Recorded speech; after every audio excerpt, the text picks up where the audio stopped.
Bonjour, alors je suis en train de consulter un article qui est un peu d'actualité parce qu'on parle beaucoup de l'Assemblée nationale en ce moment, du Sénat, en fonction des lois qui sont, disons, proposées. Et là, dès qu'on observe la langue et qu'on regarde ce que ça donne au XVIIe siècle, je suis dans le dictionnaire de Furetière, son fameux dictionnaire universel publié en 1690, et Sénat, sénateur, voilà la définition, qui est membre du Sénat. Il y avait deux ordres dans la noblesse romaine, celui des sénateurs et celui des chevaliers, après quoi venaient les plébéiens. Romulus institua les 100 premiers sénateurs. On le voit, XVIIe et XVIIIe siècle, dès qu'on évoque le Sénat ou les sénateurs, on pense à Rome, puisque c'est là qu'a été créée cette institution. Alors, bien sûr, ensuite, c'est devenu véritablement l'Assemblée nationale, le Sénat. On parlait des sénateurs jusqu'au début de la Quatrième République. À la Quatrième République, on a plutôt évoqué les conseillers de la République. Et puis, arrivé en décembre 1948, on a repris le mot sénateur, on y a ajouté conseiller de la République, puis aujourd'hui, évidemment, on dit tout simplement les sénateurs.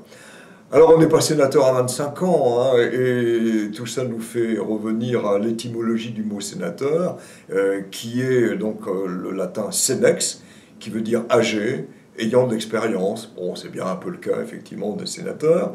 D'ailleurs, il y avait Robert de Jouvenel, qui lui-même avait été sénateur. Il disait qu'un sénateur, alors on est dans le jeu de mots, c'est un député qui s'obstine. Ben oui, souvent, ils ont été députés avant. Alors, Henriot, lui, disait aussi, il avait d'ailleurs eu aussi de grandes responsabilités politiques, il disait ce sont des gens qui ont une idée fixe, mais une abondante moralité. Bon, ils ont des idées précises, ben, c'est le cas aussi quand on a beaucoup d'expérience.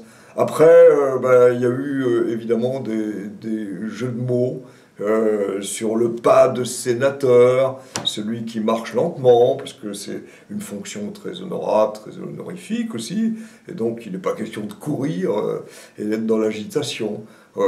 Alors ces jeux de mots sur sénateur, le Sénat on a été victime, on a parlé du palais Barbon au lieu du palais Bourbon, parce qu'évidemment c'était des personnes d'un certain âge. Donc on voit bien que le Sénat nous a toujours émus par le côté vénérable.